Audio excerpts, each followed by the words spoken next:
এখানে 5 টেবিল চামচ বেসন দিয়ে দিলাম। এখন দিয়ে দিচ্ছি 2 টেবিল চামচ কর্নফ্লাওয়ার। আর সাথে 1 টেবিল চামচ ময়দা দিয়ে দিলাম। দিয়ে দিলাম পরিমাণ মতো লবণ।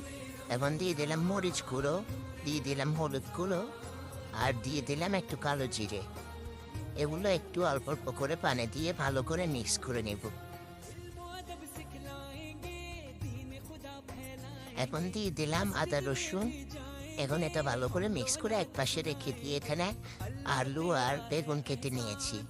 এর মধ্যে লবণ, হলুদ গুঁড়ো, মরিচ গুঁড়ো দিয়ে দিলাম। এই যে আমার ব্যাটারটা রেডি।